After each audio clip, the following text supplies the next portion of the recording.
Alright guys, in this video we're going to talk about strings and concatenation and some of the properties and methods that are available with strings.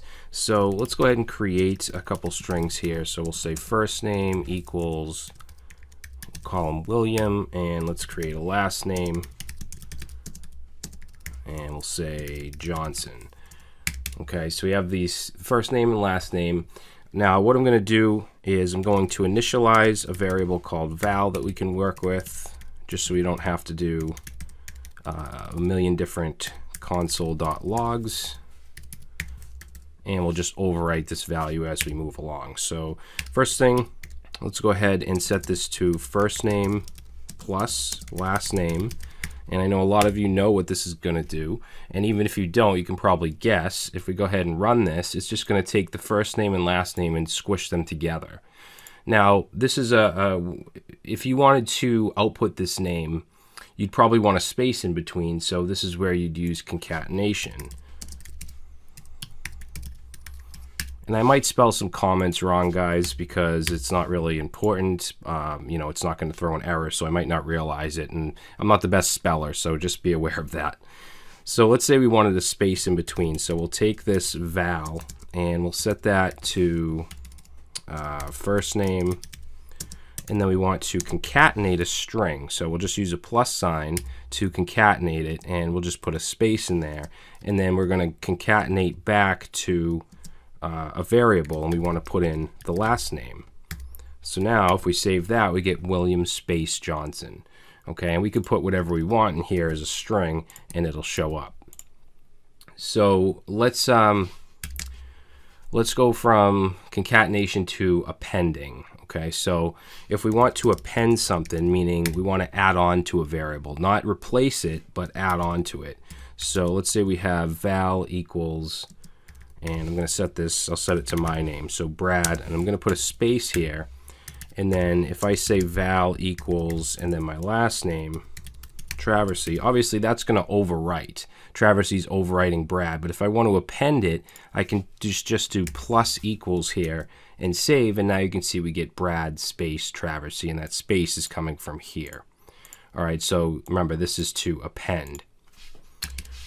Now, let's go ahead and create a sentence here with some variables in it. So we'll say, hello, my name is, and then I'm just going to concatenate first name, and then we'll go back to a string and we'll say, and I am, and I'm just going to put another variable up here called age, and we'll set it to 36, and we'll say I am, and then we'll concatenate age, and we'll save that. We get hello, my name is William, and I am 36.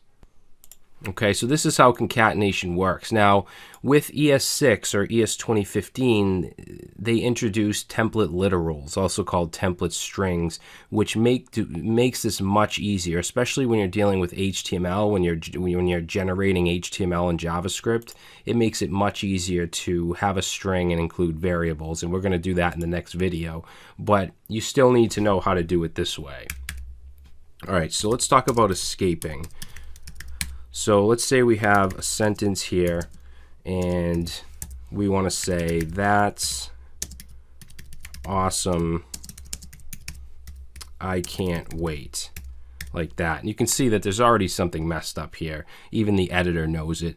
Basically what's happening is we're starting a string with a single quote, and then we have this quote here, which we just want to use in the sentence, but it's looking at it as the end of this string.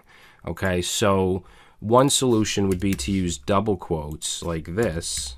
Okay, if I save that, that will work. It prints out. And by the way, if I try to print that out, it's just going to give us an error, unexpected identifier. But another way you can do it if you don't want to use double quotes is you can escape with a backslash. Okay, so this quote right before it, we'll put a backslash for both of these. And if we save that, that works, because what this backslash does is it escapes this quote, making it just a regular character. It basically takes its power away of ending a string.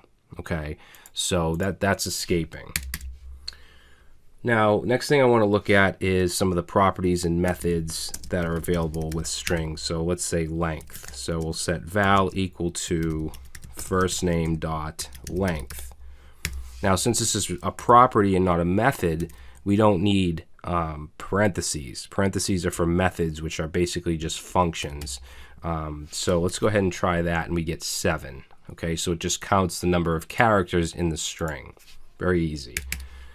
So let's also look at a method called concat, which works similar to what we did here, but by using a method. So if we say val equals, and let's take first name and say concat, we're saying we want to concatenate something onto it.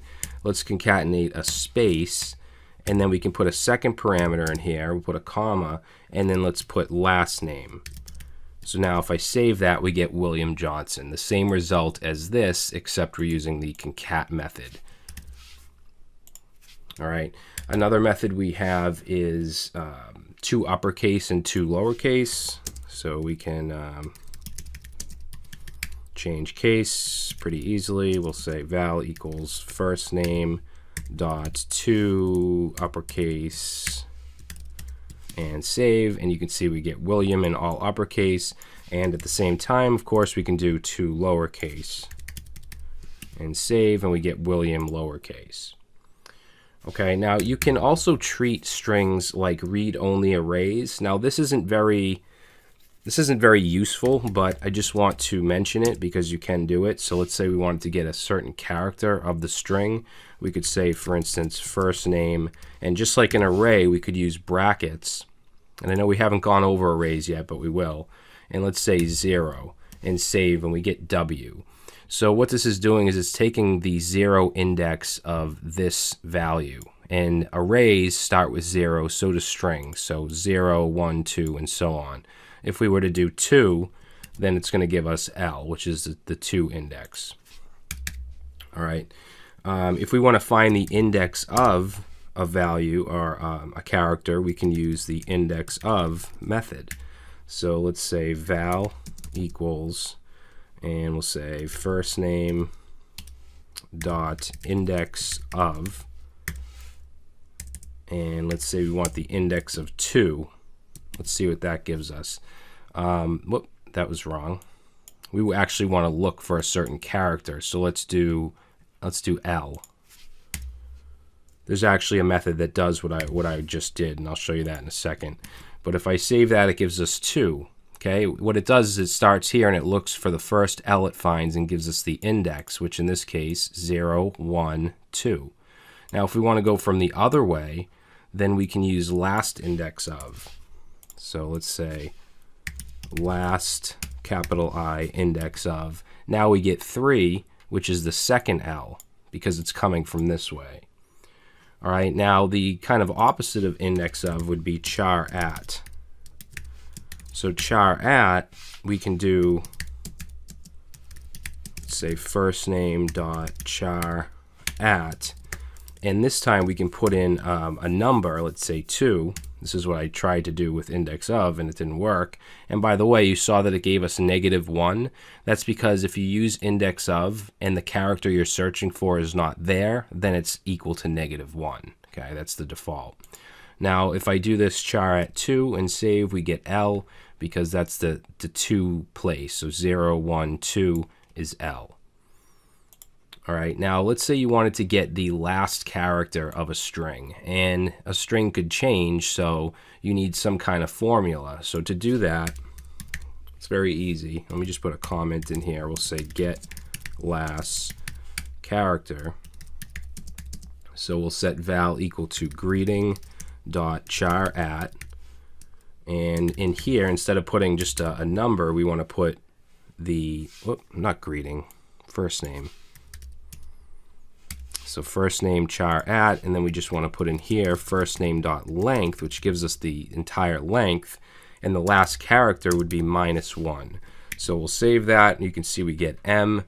If I were to add an S onto this and save, we'll get S. So that will always give us the last character, and that's a common formula you'll see in JavaScript when dealing with strings. Another thing we could do is get substrings. So basically pull a substring out of a string. So we'll do val equals first name dot substring, and let's say we want 0 to 4 and save, and we get will.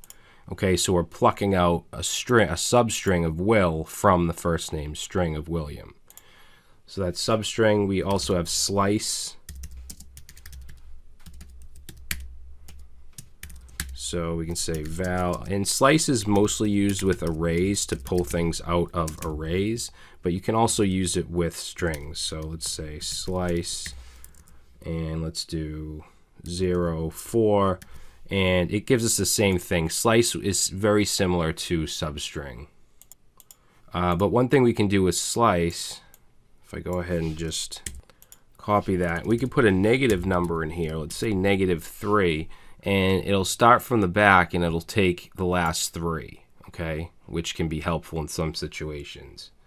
So that's slice. Now, the next one I want to show you is split, and this can be really handy. What this does is it can split a string into an array based on a separator.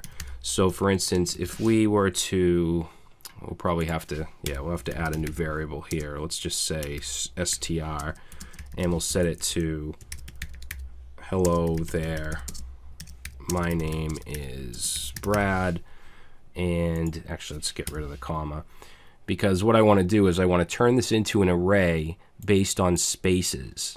Okay, so what I can do is set str, which is that variable, and we can say split, and we can split at the space. Okay, so we want to put a space in here, and we'll save that. Now you can see we have a 6-value array, and we have each word in each index here, so 0 through 5. Now, where this can come in handy is if, let's say you had a form on your website, and you had, maybe it was to create a blog post, and you had them enter comma-separated tags for their post. So let's say it's a post on web development, so you could say like web design, web development, programming, and so on. And then when they submit the form, you can turn that into an array and then do what you want with it. So we could say val equals tags dot split, and we'll split it by the comma, and then save, and now you can see we have an array with each tag. All right, even if the word has spaces in it, we're splitting it by the comma. All right, and then let's see, another one I want to look at is replace, and this is very simple. It does just that.